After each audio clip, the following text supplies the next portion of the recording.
제2장 종말론적 세계관과 생명 구원. 우리가 기독교의 핵심 진리인 생명을 구원하는 영적 사역을 이해하기 위해서 무엇보다 우선해서 알아야 하는 것은 기독교적 세계관을 이해하는 것이다. 왜냐하면 기독교에서 생명 구원은 그 성격상 영적 사역의 일이며 영적인 생명의 문제이기 때문이다. 이 영적 생명의 문제는 단지 내세적 차원의 문제만이 아니라 피조된 세상과 뗄 수 없는 불가분의 관련성을 가지고 있다. 다시 말해 생명 구원은 영적인 일로서 영적 생명은 그리스도께서 세상에 오심으로 성취되었으며 그 생명은 영적 싸움을 계속하고 있다. 우리의 생명이 종말론적 토대 위에 있다는 것은 영적 생명이 이 영적 싸움 속에서 자라가고 있다는 것이다. 이 세상은 자연의 법칙과 그저 흐르는 물처럼 의미 없이 흘러가는 역사가 아니라 생명을 구원하는 하나님의 구속 경륜 속에서 생명을 사이에 두고 거룩한 영과 악한 사단과의 치열한 영적 전쟁이 펼쳐지는 곳이다. 따라서 생명 구원을 위한 기독교적 본질과 정체성을 이해하기 위해서는 무엇보다 기독교 세계관으로서 종말론적 세계관을 이해해야 한다. 종말론적 세계관은 하나님의 말씀을 더욱 영적인 관점으로 그리고 미래의 하나님 나라와 성취된 하나님의 나라 속에서 일어나는 영적 투쟁을 가장 선명하게 드러내는 기독교적 관점이라고 할 수 있다. 이와 관련하여 우리가 영적인 구원과 영적 기독교의 본질과 정체성을 이해하기 위해서는 지금까지 우리가 공부했던 정통교리를 통해서 본질과 정체성에 접근할 수 있다. 그러나 이러한 방법은 지금까지 대부분 인본주의 신학으로 전락하거나 인본주의적인 방법 속에서 단순한 의미 추구나 논리로 교리를 이해하는 일에 머무르고 말았다. 그 결과 교회 역사 속에서 기독교는 그 본질적 가치인 영적 생명을 위한 기독교로서 사명을 감당하지 못하고 많은 부분 하나님의 구속 경륜 가운데 드러난 생명 구원을 위한 사역보다 비본질적인 일에 열정과 시간을 낭비하고 말았다.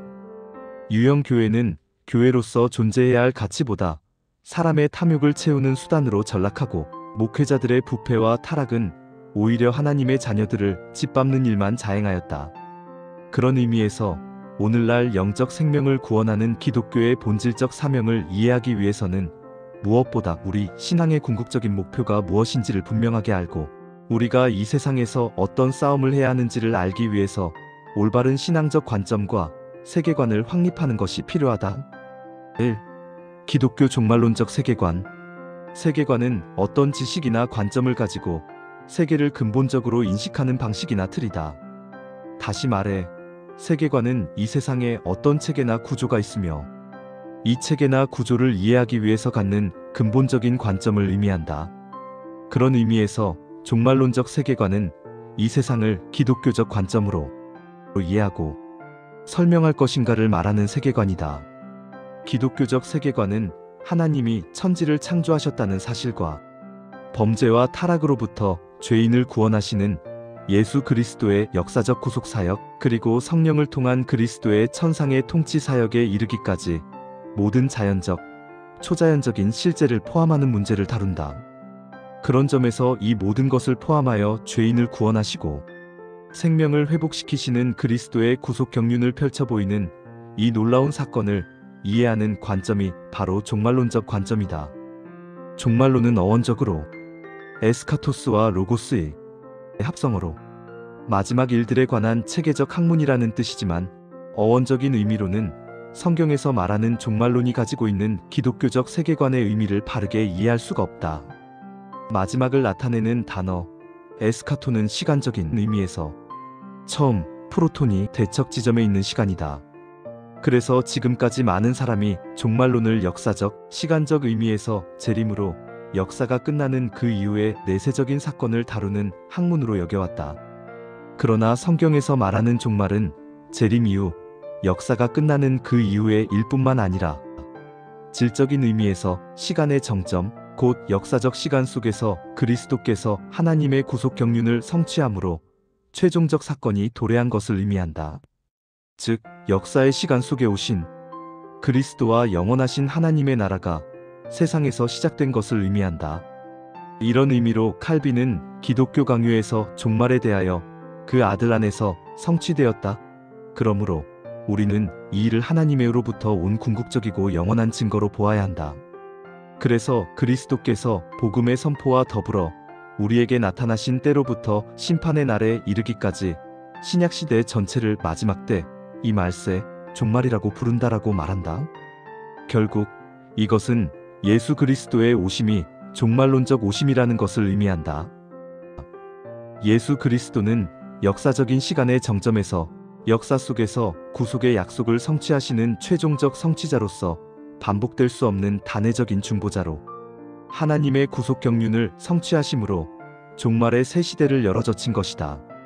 그리스도는 시간의 역사 속에서 구속 사역을 이루었으며 동시에 그의 사역은 최종적인 것으로 모두 종말론적이다.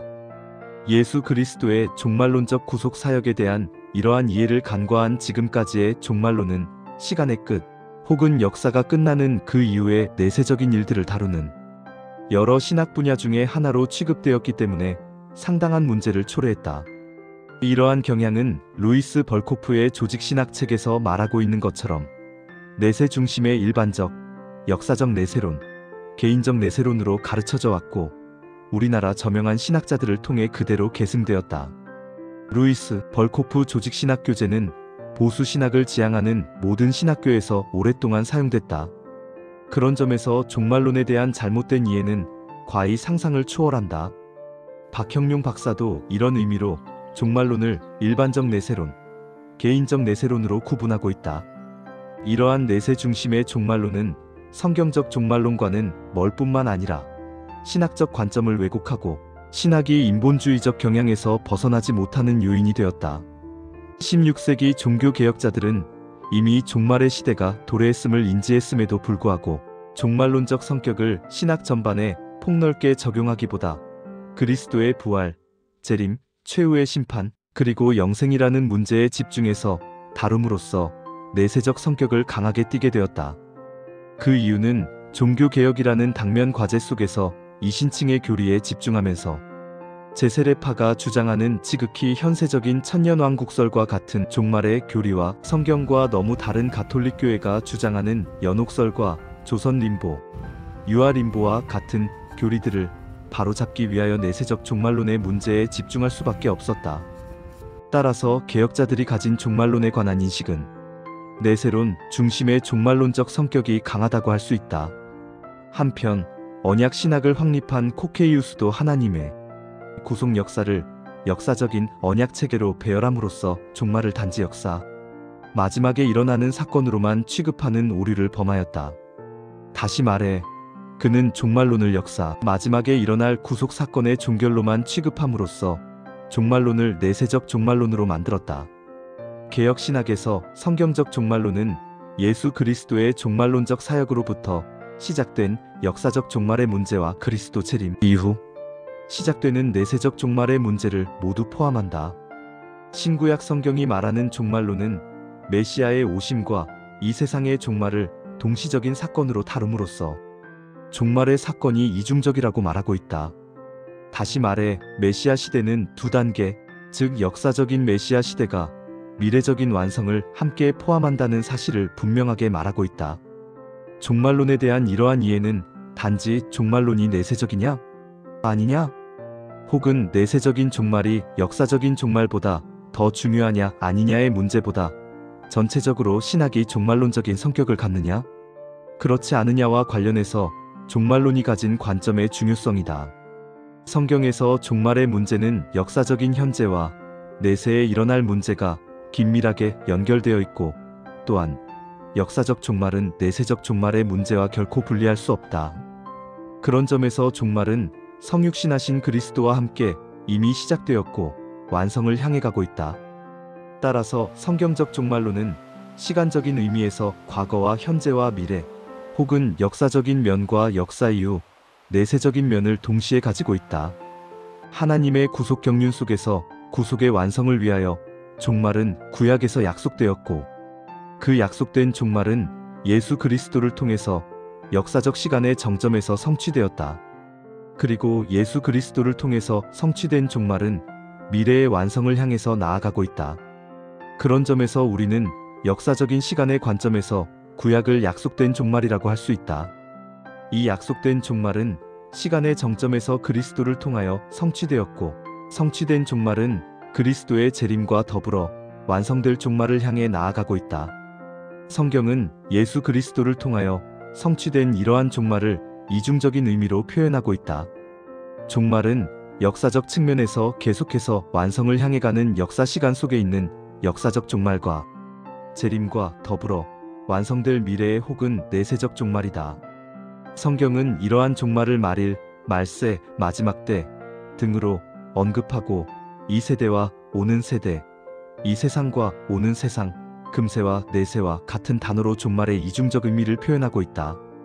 이런 의미로 누가복음 12장 32절과 에베소서 1장 20절과 21절은 이 이중적인 종말을 긴밀하게 연결하고 있으며, 이 이중적 특성은 말세라는 단어를 통해서도 분명하게 알 수 있다.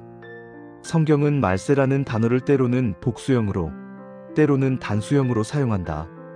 즉, 복수형인 말세라는 단어는 역사의 시간에서 현세의 종말을 의미하는 단어로 사용되었고, 단수형인 말세 혹은 마지막 날은 예수의 재림과 더불어 끝나게 될 역사의 끝, 마지막에 최종적으로 완성될 종말을 의미하는 단어로 사용되었다.